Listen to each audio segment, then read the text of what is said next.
አብሮን ይሰራ ነበር ከጊዜ በኋላ ያው የመኪና አደጋ ገጥሞት በዛ ምክንያት ነው እንደዚህ ሊሆን የቻለው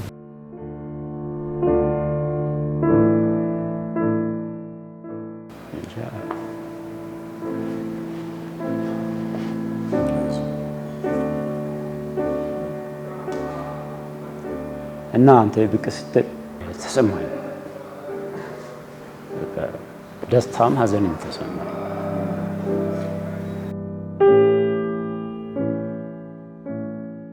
ሳይጠየፉ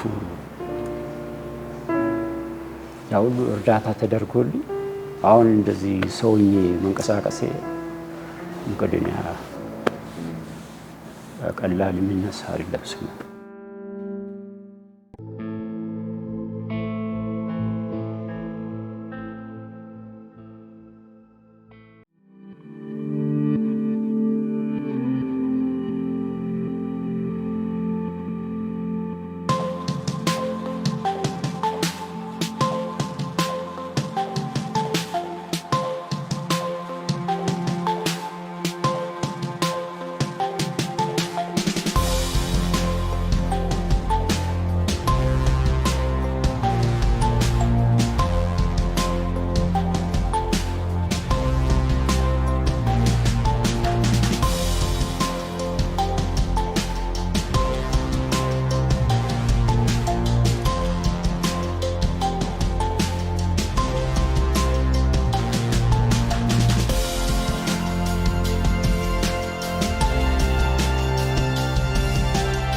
እንግዲህ ተመልካቾቻችን እንግዲህ ቆንጆ ማኪያቶና ቆንጆ ቡና ነው ሆቴል ዲኒዮፖል የጋበዘን እንደምታዩትም ኬኮቹ በጣም ጣፋጮች ናቸው የቀረበልን በጣም እናመሰግናለን አሁን ሪፍሬሽ አድርገናል ትንሽ ነቃ ብለናል አይደል አዎ ስለዚህ ላይ እንወጣና ኢንተርቪያችንን እንቀጥላለን ማለት ነው ማለት እንጨዋወታለን እንሂድ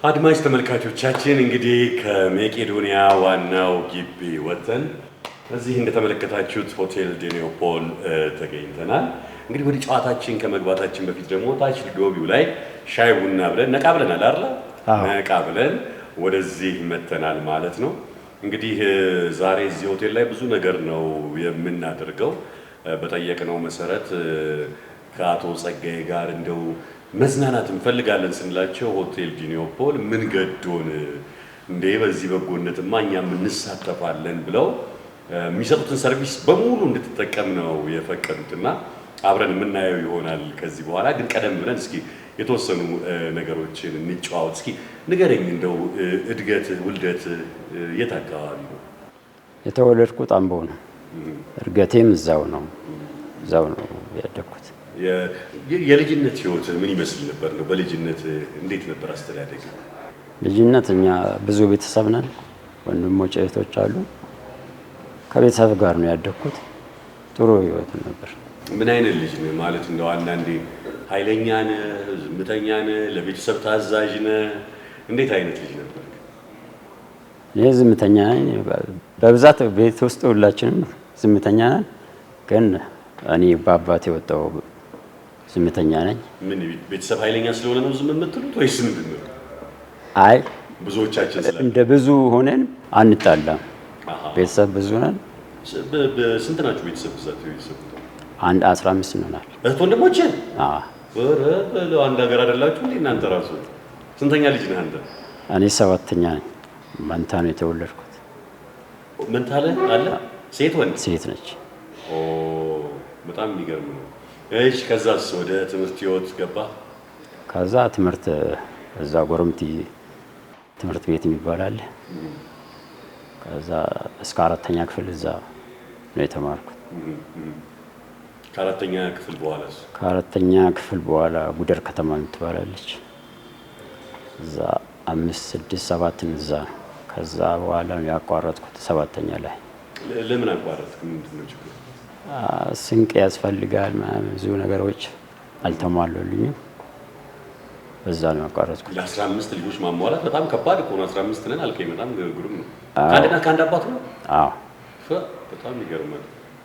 ከዛ ትምህርትን ካቆምኩ በኋላ ወደ ምን ስራ ነው የገባኸው? እዛው ግብርና ነው የጀመርኩት። እሺ። ግብርና እዛው እየሰራው በግሌም ደግሞ ንግድ ነገር ጀመርኩ። ከከተማ ቡና፣ ሳሙና፣ ጨው ምናምን ገዛና እዛ ገጠር ላይ የተለያዩ ቀናቶች አሉ። ሐሙስ፣ ሮብ የሚባሉ ገበያዎች አሉ። እሺ። ከዛ በኪሎ ገዛና በመለኪያ ምናምን ሸረችር ነበር። ቡና፣ ሳሙና ማለሽ ሸቀጥ በቃ እዛ ቅዳሜ እዛ ሄጄ እገዛሉ። ሌላ ቀን ደግሞ ገጠር ላይ ይሸጣሉ።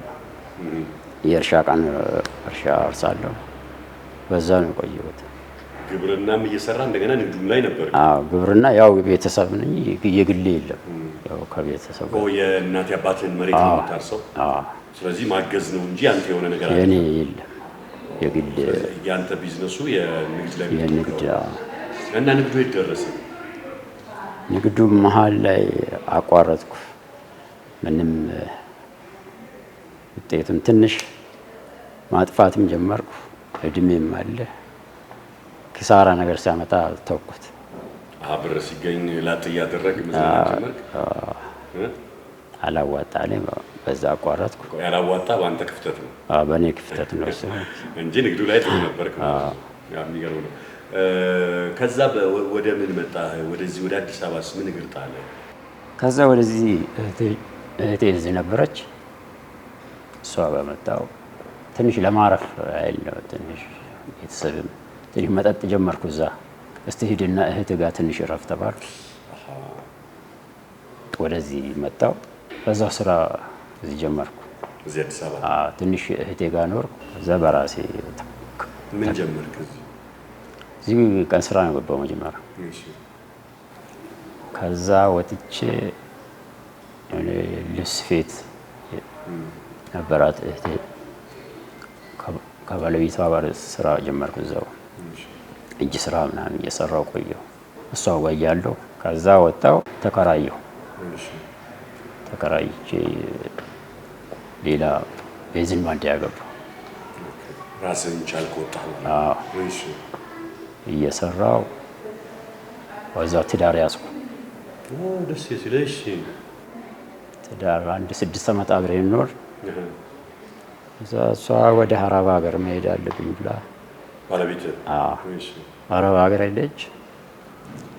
ወደ መምጫው አካባቢ ላይ እመጣለሁ ብላ ደወለች። 3 ዓመት ቆይታለች። በኋላ ከ1 ወር በኋላ እመጣለሁ ብላኝ ነበር። ጠበቅኳት። 1 ወርም አለፈ። ስልክም አታነሳ። ምንድን ነው ብዬ በቃ ዝም አልኩ። ትንሽ ወሩ ካለፈ በኋላ 2 ሳምንት አካባቢ ከሆነ በኋላ መታለች። አንድ ቤተሰብ ነው ሲስተር ያሳደገች ልጅ አለ። ደውሎ ባለቤት መታ ለምን አልነገርከኝም? አልመጣችም። ለምን ተዋሻለህ? እኔን ትደብቀኛለህ ብሎ ዘጋብኝ። በኋላ ምን ሆነ እንግዲህ ድጋሚ ደወልኩለት። ምን እያልክ ነው? እየጠየቅኩህ እኮ ነው። ባለቤት መታ ለምን አልነገርከኝም? ኧረ አልመጣችም። እውነት ነው ማይኮ? ልዩ ስሜ ማይኮ እውነት ነው አለኝ። አዎ አይቻታለሁ አለ። የት? እንደዚህ አካባቢ፣ እዛ አካባቢ አይቻታለሁ። በቃ እኔ ስልኩን ዘጋው። ከዛ በኋላ ተናደድኩ። ወደ መጠጥ ቤት ነው የሄድኩት። ሌሊቱን በቃ እየጠጣሁ ምን አላውቅም። በቃ ብስጭት አለ፣ ሌላ ነገር። አሁን ሰው ብር ይጠብቃል። ከዛ መጣ ብሎ ለብሩ አይደለም ፍቅር አለ። በሰላም ነው የተለያየ ነው። ያ ከበደኝ። ምንድነው መታ ልታገኝ ያልፈለገችው? ለምንድን ነው? ምን እንደሆነ ምንም ላውቀው አልቻልኩም። በዛን ሰዓት መጥፎ ነገር ነበር ያሳሰበኝ። በቃ ነጋ ጠባ፣ ስራን በአግባቡ አልገባም። ወደ መጠጥ ዞርኩ። ወደ 1 ዓመት አካባቢ በቃ በብስጭት ስራ አንድ ቀን እሄዳለሁ፣ አንድ ቀን እቀራለሁ። ጠጥቼ ቤተሰብ ጋር ሲገባ ሲስታይ ምን ማለት ነው እየከፈተች በሩ። ልጆቿም አልሰለቹኝም። በኋላ ራሴ ወዴት እየሄድኩ ነው ብዬ ተመልሼ ስራዬን ጀመርኩ። እየሰራሁ ተከራይቼ ስራ ጀመርኩ። መሀል ላይ አመመኝ። በቃ እኔ ወደዛ ራሱ አልሄድም ብዬ ብዙ ጊዜ ቆየሁ። ወደ 8 ወር አካባቢ ቆየሁ። ያመኛል። ተስፋ ቆርጫለሁ። በቃ ሕክምና አልሄድም ብዬ ሰውነቴ እየቀነሰ መጣ። ስራውን አቆምኩ። እዛ አንተ ያነሳኝ ቦታ እዛ አረፍኩ። የትም መሄድ አልችልም። ወደ ቤተሰብም አልሄድም ብዬ ህመሙ በዛው ቀጠለ። መሀል ላይ ባጃጅ ገጨኝ። ባጃጁ ገጨኝ። እዛ የሆነ 1-2 ቀን አሳከመኝ። ፈርምልኝ አለ ባለ ባጃጁ። እሺ ድኛለሁ ብዬ ፈረምኩለት።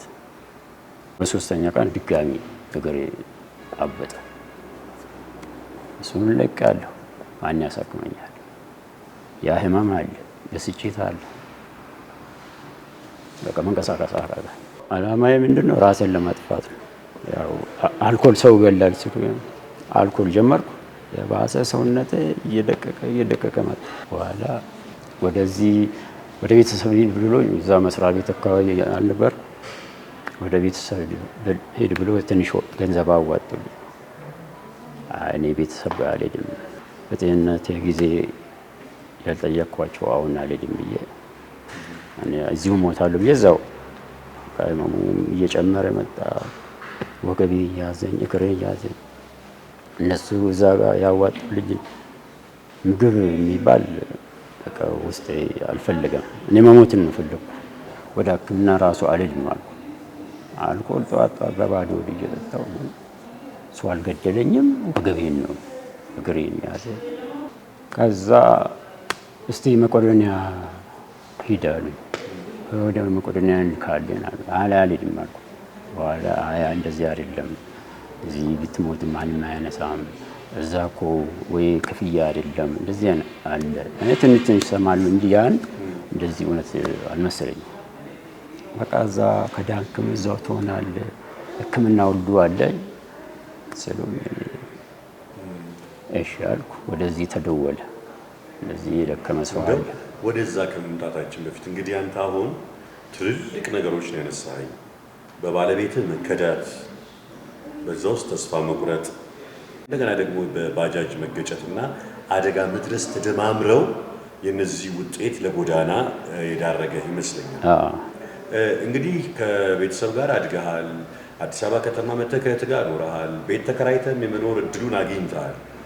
ከዛ ግን ይሄ ወስነህ ይሄ ሁሉ ነገር ሆኖ ወደ ጎዳና ስትወጣ እንግዲህ ሌላ ቦታ ከነበርክ አላውቅም፣ እኛ ያገኘን ወንዝ ዳር አካባቢ ነበር የነበረውና እዛ ወንዝ ዳር ወስነህ ጎዳና ላይ ስትወጣ የነበረ ስሜት፣ እሱን ስሜት እስኪያጫውተኝ። እንዴት እዛ ቦታ ላይ ለመሆን ወሰን? ከለመድከው በኋላ ሳይሆን መጀመሪያ ላይ የነበረ ነገር ምንድን ነበረ? በቃ ህመሙ ነው ስለ አመመኝ።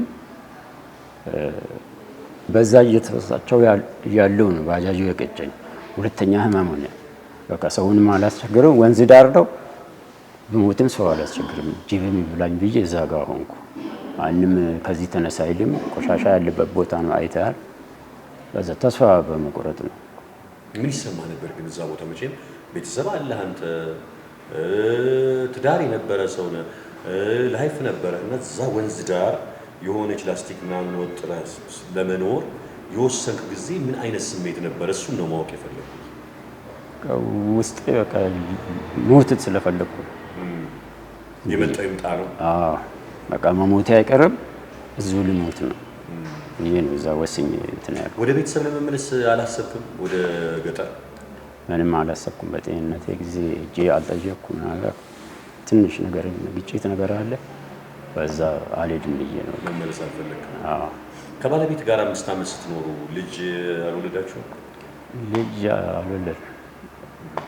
ትንሽ ቆያለሁ ብላ ከዛ ደግሞ ሀረብ ሀገር ለመሄድ ስለጀመረች በቃ እንቅፋት እንዳይሆን በቃ እኔም ሙያ ነገር እንኳን የለኝም፣ ጉልበት ስራ ነው የምሰራው በቃ ብዬ ሰው የሄደችው። እንደው መቄዶንያ አንተን ከማግኘታቸው በፊት ጎዳና ላይ ነበርክ። ያው ያገኘነ ቦታ ምን ያህል ጊዜ ቆየ እዛ ቦታ ላይ? 2 ዓመት። 2 ዓመት ቆይታል እዛ ቦታ ላይ? አዎ። በጣም የሚገርም ማለት ነው። መቼም ለዛሬ ለምስክርነት ፈጣሪ ትረፍ ሲልህ እንጂ ካለብህ የጤና ችግር አንጻር ካለብህ ተስፋ መቁረጥ አንጻር እንደገና በዛም ላይ ደግሞ መጠጥ እየጠጣህበት የነበርክበት ቦታ ቅዝቃዜ፣ ወንዝ ዳር መሆኑ፣ በአውሬም ራሱ አለመበላት፣ ይሄ እንግዲህ እግዚአብሔር ታምር ነው። ዛሬ ላይ እንግዲህ ለምስክር እንድትተርፍ እግዚአብሔር ያዘጋጀህ ነው ብዬ አስባለሁ። እውነት ለመናገር አዎ እኔ እንደዚህ ኖሬ እዚህ ጋር ደርሳለሁ ብዬ አላሰብኩም። አይደለም አሁን 3ኛ ዓመቴ ነው እንኳን 3 ዓመት አይደለም 3 ቀን 4 ቀን አድራለሁ ብዬ አላሰብኩም። መቼም የጎዳና ህይወት በጣም አስከፊ ነው። ከማንም በላይ ደግሞ አንተ የኖርክበት እና የምታውቀው እንደው የጎዳና ህይወት እንደው አስከፊነቱን እንዴት ታየዋለህ? እስኪ እሱን አውራኝ። እስኪ አንተ ደግሞ የነበርክበት ቦታ ደግሞ ከጎዳናም በጣም ከባድ ቦታ ነበረ እና እንደው እስኪ አጫውተኝ እስኪ። መቼም ማን ያወራ የነበረ ማን ያርዳ የቀበረ ነው የሚል ሀገር ይሰራ። ጎዳና በጣም ከባድ ነው። ብርዱ አለ፣ ሌሊት ስመሽ፣ ቀንም ሆነ የራሴ ነው ብለህ ከእጅ ብር የለም፣ የሰው እጅ ማየት አለ። በጣም ከባድ ነው የጎዳና ህይወት። ይሄ ነው ብዬ የምገልጸው ነገር የሚታይ ነው። ከባድ ነገር ነው። አሁን ዝናብ ሲኖር ወይ ማለት ወንዝ ዳር ነው፣ ጎርፍ ወንዝ ዳር ነው እና እንደሱ አይነት ነገሮች እንዴት ነው የሚታለፉት? ከዛ እኔ የነበርኩትማ አይተሃል፣ ሽታው እዛ ጋር አለ። አዎ እንደኛ ስለመጣ ራሱ በጣም ከባድ ነበር። እዛ ፏፏቴው ወንዙ አለ። ከዛ ሲወርድ የሱ እንትን ወላፈኑ ወደዛ ብርዱን ይስባል።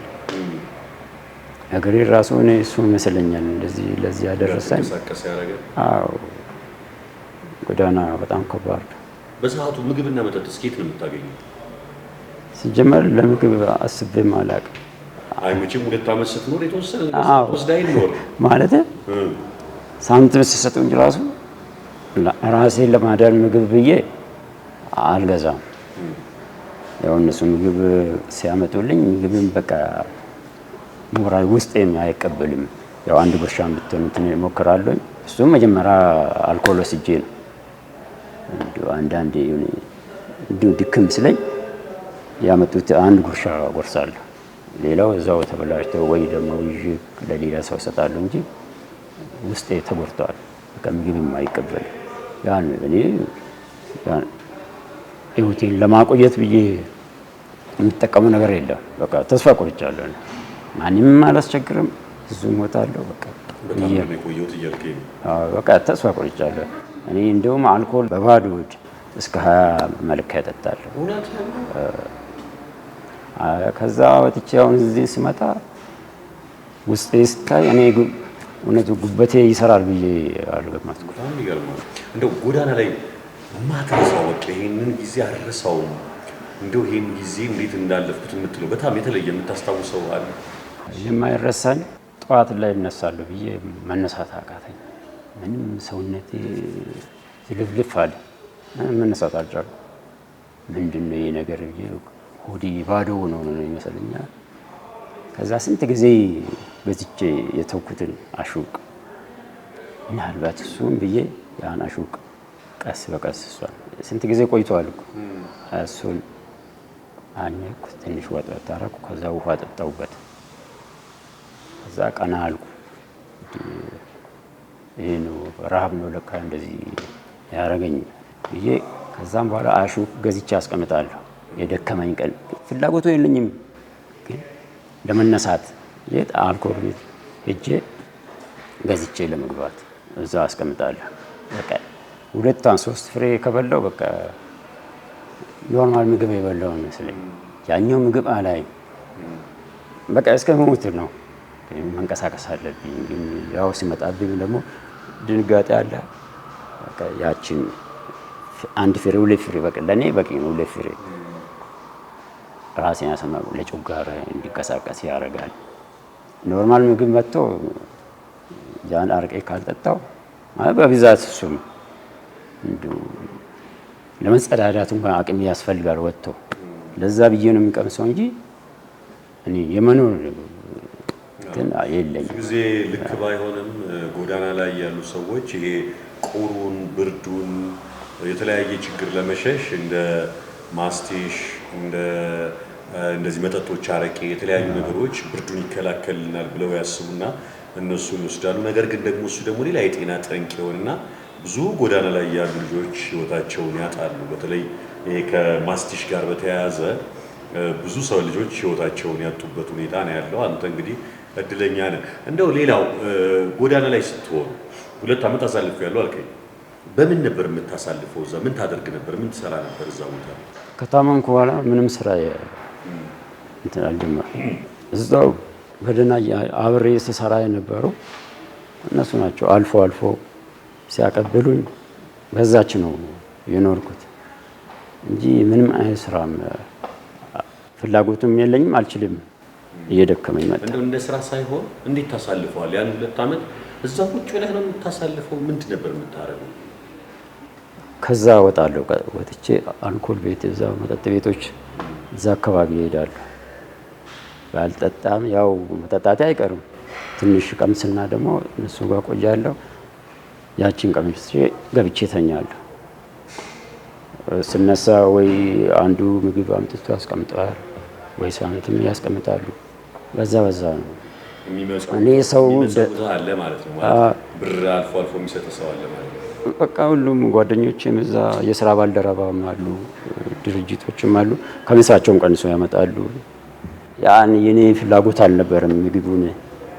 በዛን ሰዓት ሰውንም ባላይ ደስተኛ ነበር። እንግዲህ ሁሉ ከሆነ በኋላ መቄዶንያ ወደ አንተ ህይወት መጣ። እንደው መቄዶንያ ከመምጣቱ በፊት ግን ስለ መቄዶንያ አንተ እዛው ነህ፣ መረጃው ነበር? ምን አይነት መረጃ ነበር ስለ መቄዶንያ? እንደዚህ አሳክሞ ምናምን የሚያኖር ምናምን አልመሰለኝም። ትንሽ ያው አቅመ ደካማ የሚያኖር አንድ ባለ ሀብት መጥተዋል። ምንም መስራት ያልቻሉ ከ87 በላይ ሆነው መስራት ያልቻሉት እነሱም ብቻ ይመስለኝ ነበር። እንደዚህ አላስብም ነበር። ግን መረጃው አለ። ብዙም ውስጥ ገብቼ እንትን አለ። እዛ እያለ ግን እንደው በኖርክበት ጊዜ አንተን ከጎዳና ሊያነሳ የሞከረ ሌላ አካል አለ? ማንም የለም። ማንም ሞክሮ ያውቅም? በዛ ቅስፈት መቄዶንያ እንግዲህ ቅድም ጀምረህልኝ ነበር፣ አሁን እንደገና ታወራኛለህ። መቄዶንያ አንተን ለማንሳት አቅዶ ሲንቀሳቀስና ሲመጣ በዛ ቅስፈት እንደው እውነቱን የተሰማ ስሜት ምን ነበር? በቃ 2 ነገር ነው ያሰብኩት። ወይ ቆርቆሮ፣ ይሄን ቆርቆሮ አንስቼ ወደ ሌላ ያደርጋለሁ ወይ ወንዝ መግባት አለብኝ። 2 ነገር ነው ያሰብኩት።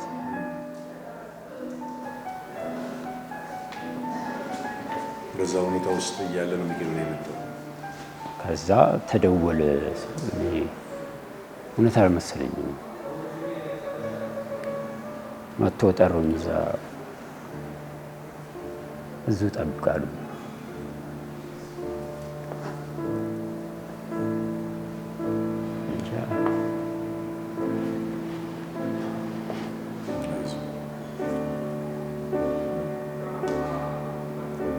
እና አንተ ብቅ ስትል ተሰማኝ። ደስታም ሀዘንም ተሰማኝ። እንደው እዛው እንደው መቄዶንያ በሰዓቱ ባይመጣ እዛ በነበርክበት አስከፊ ሁኔታ ምን ይፈጠራል ብለህ ታስባለህ? እንደው በመቄዶንያ ባይደርስ አሁን እየነገርከኝ ሳይኮሎጂ ጭንቅላት ላይ ሁሉ የፈጠረብህ ነገር እንግዲህ አውሬ እየጎተተኝ እንደሱ አይነት ስሜት እየተሰማኝ ምናምን እንግዲህ ወይ ወንዝ ገባለሁ ወይ ቆርቆሮ አነሳለሁ የምትልበት ስሜት ላይ ነው መቄዶንያ የደረሰውና እንደው መቄዶንያ ባይመጣ እንደው ምን ይፈጠራል ብለህ ታስባለህ? ሞት እንጂ ምን መጣ? ከጉድጓድ እኮ ነው ያወጣ። እኔ ሞቻለሁ። አንደኛ እዛች ትንሽ አለፍ ብዬ ወድቄ መነሳት አቅቶኛል። አንድ ቀን እንደገባው ሸርተት አድርጎኝ እዛ ወደቅኩ። መነሳት አቃተ። አንድ እርምጃ ነች እኮ ከፍታ ያላት እዛው። ከዛ መነሳት አቃተ። ስለዚህ እኔ ከጉድጓድ ውስጥ ነው እንግዲህ ያነሳ። የሞት አማራጭ እንጂ ሌላ ነገር ምንም አልነበረም። እኔም አላማውም የለኝም። እውነት እድናለሁ ብዬ ሰው አግኝቼ ሰው ያድነኛል እንደዛ ሀሳብ ውስጥ የሚላ ጭንቅላቴ። ከዛ ተነሳ። የመቄዶንያ ሰዎች ቲሞች መጡ፣ ሶሻል ወርከር እንደውም የጤና ባለሙያዎች መጡ። ወደ መቄዶንያ ስትገባ እንደ ሁለት ነገር አያይዘን እንድትመልስልኝ። ገና እንደገባ መጀመሪያ እንደገባ የተሰማ ስሜት ምንድነው? ግቢ ስትገባና በሰዓቱስ ልክ መጀመሪያ ላይ ምንድነው የተደረገልህ አፋጣኝ እርዳታ? ገና ከመኪና ስወርድ ነው አይዟችሁ ተብሎ ሶስት ነን አብረን ነው። አይዞህ በርቱ፣ አይዟችሁ ብሎ እኔን ነው የታመምኩት ደግፎኝ አይዟችሁ ግቡ ተብሎ ገባን። እሺ። እንደውም ገብተን ሻወር ከመውሰድ በፊት ምግብ ሰጡ። ምግብ በላን። አረፍ ካልን በኋላ ነው ወደ ሻወር የገባ ነው። በቃ አይዞህ ስገባ እንጃ የሆነ ሰው ሞቶ ሲኦል ገነት የሚታይበት እንደዚህ ሞቼ ነው ገነት የሚሉት ይሄን ነው አልኩ። እንግዲህ አዳራሹ ሰፊ ነው፣ አልጋው ምናምን ራሴን ሞቼ ነው ወይስ እውነተኛ ነው እያልኩ ሰው ያለው ሰው እንግዲህ ዞር ብዬ እያየሁ ነው ሌሊቱን ሙሉ እውነት ሞቼ ነው እያልኩ ቅዠት ውስጥ ገባሁ እና በጣም ራሴን አረጋጋው። ሌሊት ላይ ምግብ በላሁ። እንደውም ሩዝ ነገር ተሰጠኝ። የሚወደው ምግብ ነው። ዳቦ ምናምን አልኩ። ሩዝ በላሁ። እንጀራ ምናምን አልበላሁ። እሱን በልቼ ትንሽ እንቅልፍ ተኛው። ሌሊት ስነቃ ዞር ብዬ አያለሁ። አሁን ራሴን ጠራጠራለሁ። ገነት ገብቼ ነው ሞቼ ነው ወይስ ያው የሚባል ገነትና ሲኦል የሚባል አለ። በቃ ሁሉ ነገር ቀና ስለ ጸጥ ብሏል። ሰው ተኝቷል። በቃ ለየት ያለ ነገር ነው ያየሁት እና ደስ የሚል ሁለት ቀን ሶስት ቀን እና ያ ምግብ ከቀመስኩ በኋላ ደግሞ የሆነ ድካም ነገር ተሰማኝ። ሁለተኛ ቀን ላይ አሁን መሞቴ ነው። ሰኔ 29 የመጣው እስከ ሐምሌ 4 ከደረስኩ አልሞትም ብዬ ነው። ጠዋት ስነሳ አለው እንዴ እላለሁ። አልሞትም። ያው ሌሊት የሚመጣ ይመስለኛል። ተኝቼ በዛው የቀረው ጠዋት ተነስቼ አለው እንዴ እላለሁ። ራሴን እጠይቃለሁ። አልሞትኩም እንዴ? እውነትም ቀስ በቀስ ሐምሌ 4 ደረስኩ። በቃ ካሁን በኋላ አልሞትም አሉ። ምግብን በስርዓቱ መብላት ጀመርኩ። ሕክምናም ተደረገልኝ። በዛ እያልኩ በቃ ሰው ሆኜ ዱላውንም 2 ሳምንት ሳይሆን ዱላን አንዳንድ ቁጭ አደረኩና ሙከራ ሽንት ቤት ዋና ፈተና የነበረብኝ መጸዳጃ ቤት ሲሄድ እጅ መነሳት አልችልም። በኋላ የመቀመጫ ያለው ፖፖ በሱ ላይ እየተጠቀምኩ መቄዶንያ ሰው ያን ምንም ሳይጠየፉ ያ ሁሉ እርዳታ ተደርጎልኝ አሁን እንደዚህ ሰውኜ መንቀሳቀሴ መቄዶንያ ቀላል የሚነሳ አይደለም። እና ህይወቴን ያተረፈኝ ምን አገልግሎቶች ይሰጣሉ እዛ መቄዶንያ ውስጥ? እንደው ከጤናህም አንጻር ደግሞ መቼም አሁን ያለህበትን እያየን ነው እና ምን ተደረገልህ? ጤና እንዲመለስ እንድታገግም ምን ተደረገልህ? መቄዶንያስ ያሉት አገልግሎቶች ምን ይመስላሉ? መቄዶንያ ሁሉም ነገር የተሟላ ነው። ምንም ነገር የጠፋ የለም። አስታማሚ ተንከባካቢ አለ። በሕክምና በኩል ሕክምና አለ። ልብስ ዘወትር ይታጠባል። አንሶላ ይቀየራል። ፍራሽ ይቀየራል። ንጽህና ሻወር በየጊዜው አለ። ትንሽ እንኳን ሲያስለን ወዲያውኑ ሕክምና አለ። መቄዶንያ ውስጥ ምንም የጎደለ ነገር የለም። ዋናው ትብብራቸው እዛ ውስጥ ያለው ወጣቱ ታሞ የዳነም ሲተባበር በጣም ደስ የሚል ህይወት ውስጥ ነው ያለ ነው። እዛ ያለው ፍቅር ቀላል አይደለም። ሁሉም እዛ ውስጥ ተሰብስበ ያ ሁሉ ህዝብ አንድ ላይ በልቶ ያድራል። ይከብዳል። ይህ ሁሉ በልቶ ነው የሚያድረው ያሰኛል። ሰርቶ ለማቅረብ ራሱ ይህ ሁሉ ህዝብ በጣም እና እንደዛ ሆኖ ፍቅሩ ራሱ ለየት ያለ ነው። በዛ ህይወትን ያሳለፍከው ህይወት አብሬ ትጫወታለህ። እንዴት የት እንደነበርክ በቃ እንደ ጋዜጠኛ ተጠያይቀን በቃ ህይወቱ ሁሉም ደስ የሚል ከዛ ውስጥ ወጥቶ አብሮ ካርታ ሲጫወት በጣም ደስ ይላል። አጠቃላይ ማህበራዊ ህይወቱ እዛ ያለው ነገር በጣም በቃልም አይገለጽም። ልክ ነህ። አሁን አንተ እንግዲህ ጤናህን በጣም ሰላም ነህ፣ ተመልሰሃል፣ በጣም ጥሩ አቋም ላይ ነው ያለውና አንተ አሁን ሰላም ከሆንክ በኋላ ሌሎች እህት ወንድሞችህን እናት አባቶችህን እንዴት እያገለገልክ ነው ያለው? የሆነ የተመደብክበት ስራ አለ ወይስ እንዴት ነው? ስራም እየሰራው ነው። የራሳችን ስራ ፊልድ አለን እንሰራለን። ከዛ ውጪም የጎደለ ቦታ ገብተን ነው እንትን የምንለው የምንሰራው። አሁን ልብስ ስፌት አለ። ልብስ ስፌት ሰፋለሁ። ኧረ እባክህ በነዛ ተምረህ ነው? ትንሽ መጀመሪያው እህቴ ብለኸኛል። እህቴ ነበራት። በዛ እጅ ስራ ነው የጀመርኩት። አሁን እዚህ ሙሉ ቆርጬ ባልሰራ ጥገና ምናምን ነው የምሰራው። ስለዚህ አሁን ልብስ ስፌት ላይ ነው ያለው ለጊዜው? ሌላ የምታገለግልበት ሙያ አለ? ሙያም ባይሆን እንደው ከሰዎችን ከማገዝ ከመርዳት አንጻር ሌላ ያው እዛ ውስጥ ያለውን ነገር መተጋገዝ ነው። ስለዚህ አታርፍም፣ እዛ ታገለግላለህ? በጣም በጣም። በአንተ አንደበት መቄዶንያ እንዴት ይገለጻል? መቄዶንያ በጣም የእሱ ተነግሮም አያልቅ። ይህ ሁሉ ህዝብ የአእምሮ ህመምተኛ ታማሚ አለ፣ ሁለት እጁን የሌለው አለ፣ እግር የሌለው አለ፣ አይን የሌለው አለ፣ መብላት መጸዳዳት የማይችል አለ። ይህን ሁሉ ይዞ ያለው መቄዶንያ እንደዚህ ዓለም ላይም ሰምቼ አላውቅም። ይህ መቄዶንያ ዶክተር ቢናም እዚህ ድረስ ይህን ሁሉ ከሞት ያዳነ ሁሉም ለሞት የደረሰ ነው እዚህ የመጣ ከጉድጓድ አፋፍ ነው እየሰበሰበ እያዳነ ያለ መቄዶንያ በጣም እንጃ ከፈጣሪ የተላከ ነው እንጂ ዶክተር ቢና እድሜ ይስጠው፣ እድሜና ጤና ይስጠው። ዞሮ የለንም ከዛ አጠፋ ቀኑ ሙሉ እዛ ሆና እንጎደለ ብላ ግቢውን ውስጥ እየዞረች ምሳ ሳትል እዛ ትውላለች።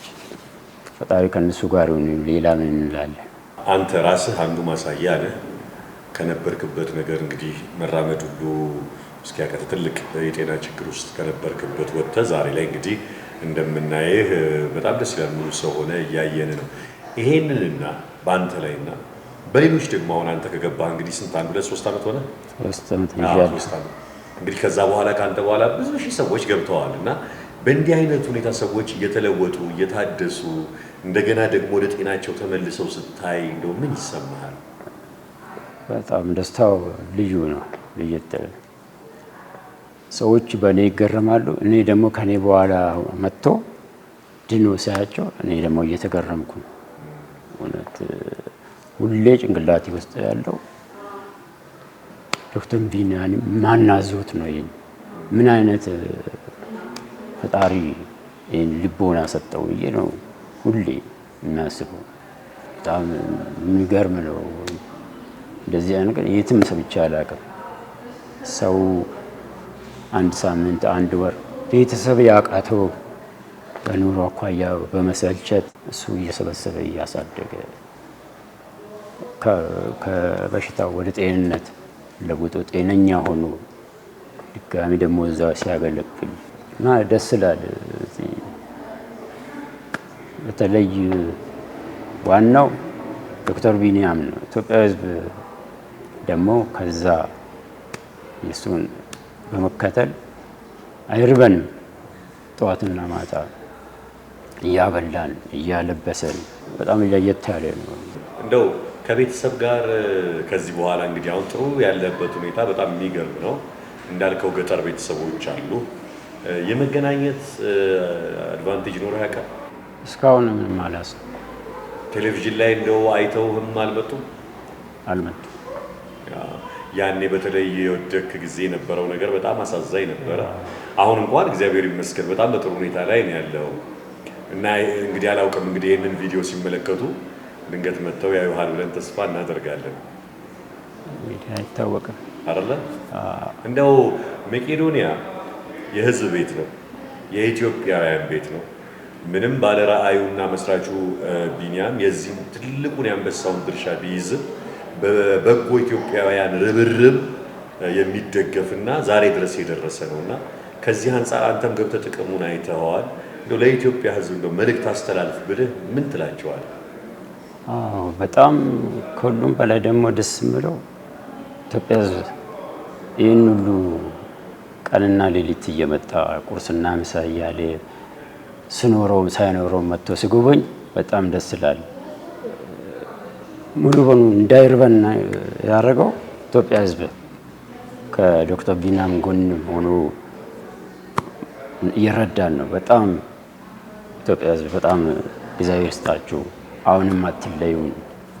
እሱም ወንድማችን አባታችን ዶክተር ቢኒያም የራሱ ገቢ የለውም፣ እናንተም አትለዩን፣ እግዚአብሔር ይስጥልን፣ በዚሁ ቀጥሉ፣ እድሜና ጤና ይስጣችሁ፣ ሁላችሁም ባላችሁበት ፈጣሪ ከእናንተ ጋር ይሁን።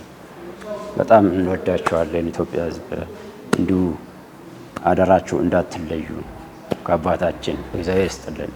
እናመሰግናለን። እንግዲህ አቶ ጸጋዬ ትልቅ መልእክት ነው ያስተላለፈው። መቄዶንያ እንግዲህ ላለፉት 13 ዓመት ወይም ከዛ በላይ በደጋግ ኢትዮጵያውያን እገዛና እርዳታ በርካታ ቁጥር ያላቸውን ወገኖቻችን እንዲታገዙ እንዲረዱ ትልቅ መንገድ የሆነ ነው። እንደሚታወቀው መቄዶንያ በዋናው አዲስ አበባ ማዕከል ብቻ ሳይሆን በአጠቃላይ በሀገሪቱ ቅርንጫፎች በመክፈት በርካታ ሰዎች፣ እናት አባቶች፣ እህት ወንድሞች የአእምሮ እድገት ውስንነት ያለባቸው አእምሯቸው የተቃወሰ ራሳቸው መብላትም መጸዳዳትም የማይችሉ ሰዎችን በማገዝ እስከ ዛሬዋ ድረስ አለ። ይህ ሁሉ የሚደረገው በእናንተ ደጋግ ኢትዮጵያውያን ርብርብ ነው። ለዚህም ሁልጊዜ እንደምንለው በውስጥ ባሉ አረጋውያንና ተጠቃሚዎች ስም ከልብ እናመሰግናለን። ብድራችሁን ፈጣሪ ይክፈል ለማለት እንወዳለን።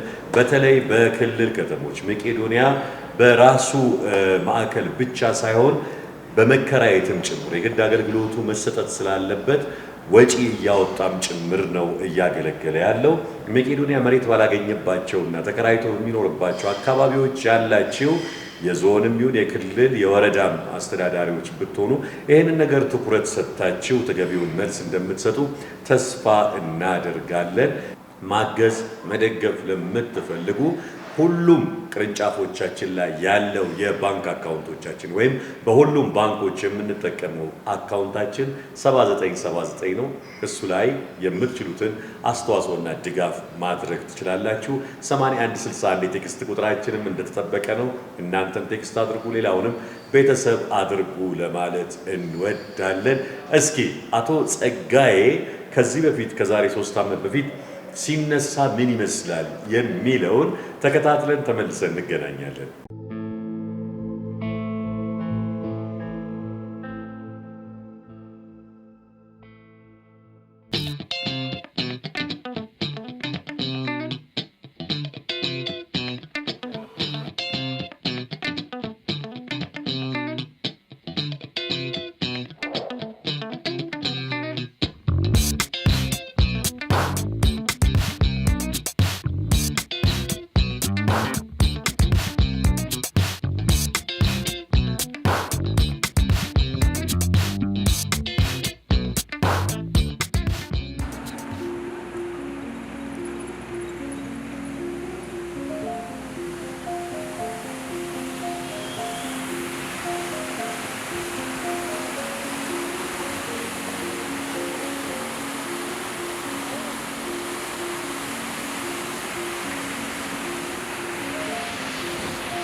አድማጭ ተመልካቾቻችን አሁን ደግሞ እዚህ ሳሊተ ምሕረት ጀርባ ጆርጊ የሚባል አካባቢ ነው ያለነው። ከኋላ እንደምትመለከቱት በጣም ትልቅ ወንዝ አለ።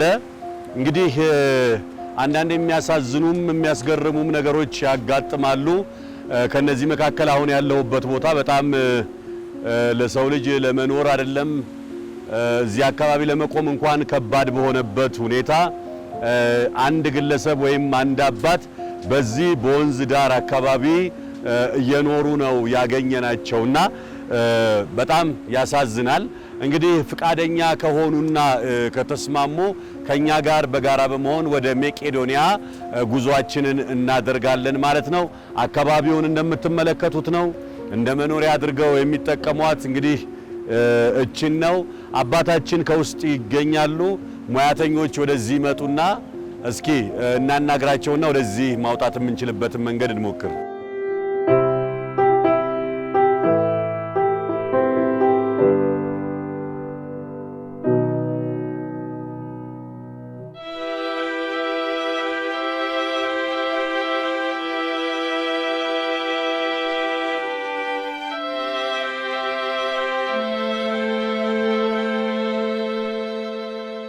እንግዲህ ወንድማችንን ካገኘንበት አካባቢ በርካታ ሰዎች አግኝተናል። ነገር ግን እስኪ በቅርበት በተወሰነ መልኩ የሚያቀው ሰው ይመስለኛልና ስለ ወንድማችን አንዳንድ ነገር ይነናል። መጀመሪያ እስቲ ራስን አስተዋውቀን።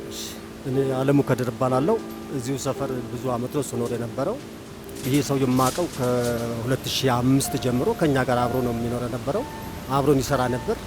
ከጊዜ በኋላ ያው የመኪና አደጋ ገጥሞት በዛ ምክንያት ነው እንደዚህ ሊሆን የቻለው። በእኛው እርዳታ ነው፣ በሰፈር ሰው እርዳታ ነው የኖረው። አሁን ይሄን ሆኖ እያለ እኔ ነኝ ከዚህ ሁሉ ጥረት አድርጌ ይሄን ቦታ እንዲያገኝ ያደረኩት በመቤት አማካኝነት ማለት ነው። እኔ ነኝ ይሄ ሁሉ ያደረኩት፣ ሌሎች ሰዎችም አግዘውኛል። ለዚህ ነው ከዚህ በፊት አንድ ሰው የለውም ከአምቦ ነው የመጣው፣ የአምቦ ሰው ነው። እሺ በዛ ምክንያት ነው፣ በሰው እርዳታ ነው እኛ ይሄን ያደረግነው፣ በመቤት አማካኝነት ነው። ብዙ ሰው እርዳታ አድርጓል ለዚህ ሰው በተቻለውን ሲያደርግ ነበር። በተቻለው በሌላም ሀሳብ ግን ዘላቂ ነገር ማድረግ ከባድ ነው። አሁን ሰዓት ለራስ የሚያቃተ ዘመን ነው እንኳን ለአንድ ሰው እንትን ለማለት በዚህ ሳምንት ለዚህ እንግዲህ በተቻለ አቅም ለዚህ በቅቷል። አንተ ነው የደወልከው? አዎ መረጃው አለህ ማለት ነው? አዎ መረጃ እኔ ነኝ ይሄን ያደረኩት። እስኪ ስለ መቄዶንያ የምታውቀውን ንገረኝ። ስለ መቄዶንያ ከዚህ በፊት እኔ አሁን ስለ መቄዶንያ ብዙ ጊዜ ረድቻለሁ። በአንዳንድ ብር ብዙ ጊዜ ነው እረዳለሁ። 81 61 ላይ ልካለህ? ብዙ ጊዜ ልካለሁ። እኔ በብሩ ይሄን ያለው ብዬ እንትን ምለው ነገር የለኝም።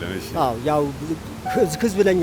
አገልግሎቱን እንዴት ነው የምታየው? አገልግሎቱ በጣም ለብዙ ሰው አገልግሎት ይሰጣል። እናውቃለን፣ ማንም ሰው ያውቃል። ልክ እንደ ወንድማችን አይነት ሰዎች በዛ ማዕከል ውስጥ አሉ። ሃይማኖት፣ ዘር፣ ብሔር፣ ጎሳ ሳይለይ ሰው ስለሆነ ብቻ የሚረዳበት ቦታ ነው። አሁን ደግሞ ያንን ቁጥር ወደ 20 ሺህ ለማሳደግ እየተሰራ ነው። ትልቅ ህንጻ እየተሰራ ነው። ህዝቡ እንዲደግፍ እስኪ መልእክት አስተላልፍ።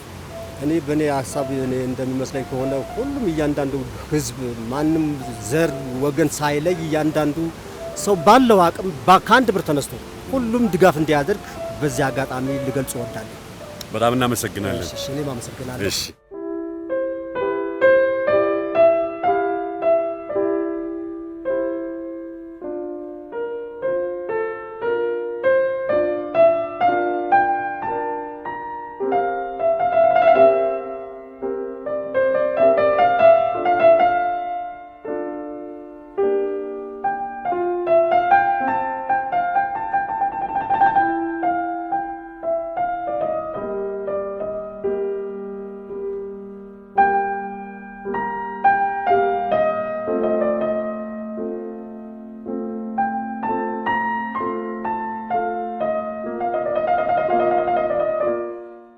ከዛራ ነው መቄዶንያ የገባሁት።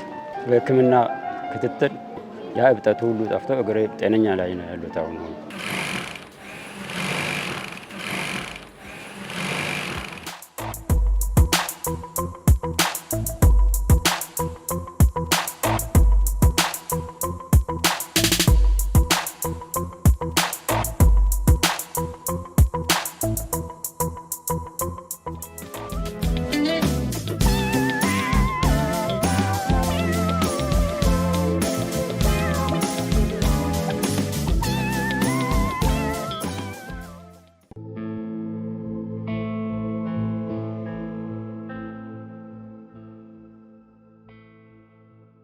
ተመልሰን ተገናኝተናል። እንግዲህ እንደምተመለከታችሁት ነው ትላንትናና ዛሬ በአቶ ጸጋዬ መካከል ያለው ለውጥ በጣም አስገራሚ ነው። ይኸው እንግዲህ ዛሬ እንደዚህ እምር ዝንጥ ብሎ ሆቴል ዲኒዮፖል ነው የምንገኘው። ሻይ ቡና ብለን እዚህ ጨዋታ አድርገናል። አሁን ደግሞ ሆቴል ዲኒዮፖል ያለውን ስፓ ሳውና ስቲምም እንጠቀማለን ማለት ነው። ከዛ በኋላ ምሳም አለን። አብረን ቆይታ የምናደርግ ይሆናል። ተከታተሉን።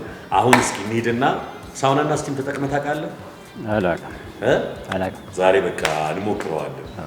ከዛ ሳውና ስትጠቀም ትንሽ ሙቀት ስላለው ያለ ባህል ፊትህ ጥርት ይላል፣ ቆንጆ ይሆናል። ከዛ ይርብሃል። እዚህ ደግሞ ሬስቶራንት ቆንጆ ምሳ ተዘጋጅቷል። እሱ ምሳችንን እንበላለን። አሁን ቀጥታ ወደ ሳውና እንሂድ።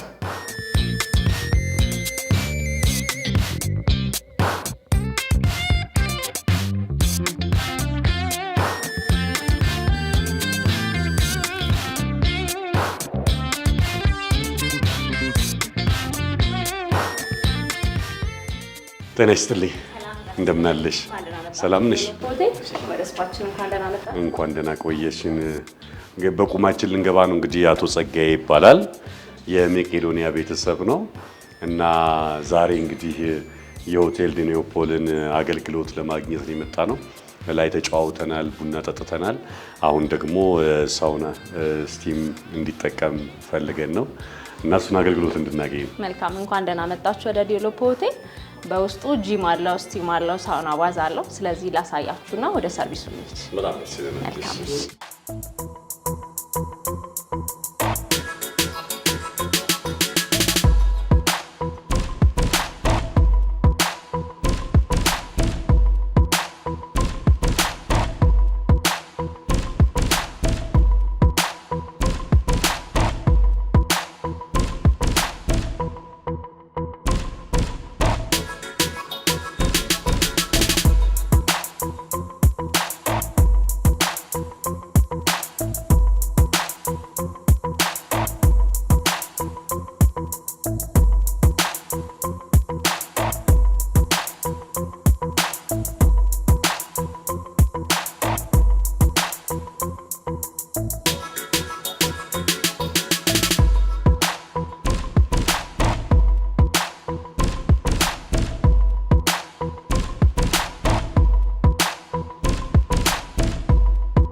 እንዴት አለ? እንኳን ደህና ቆየህ። ቴንኪው፣ እናመሰግናለን።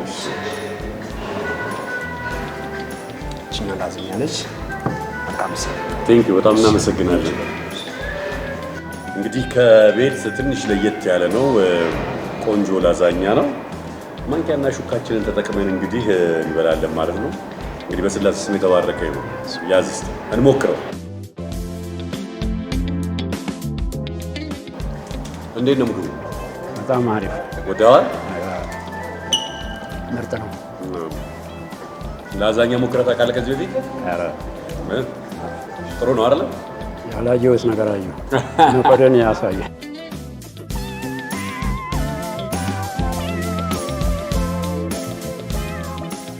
እንዴት ነው ሳውናና ስቲሙ እንዴት አየህ? በጣም ምርጥ ነው። ግን ሙቀቱ ስላለ ያለውን ቆሻሻ ማለት አዎ፣ ስቲም ሳውና እርግፍ አድርጎ ነው የሚያወጣው። ሌላ ጽድት አድርጎ ቆንጆ ነው። ደግሞ ሞሮኮ ደግሞ ደግሞ መተን እንጠቀማለን።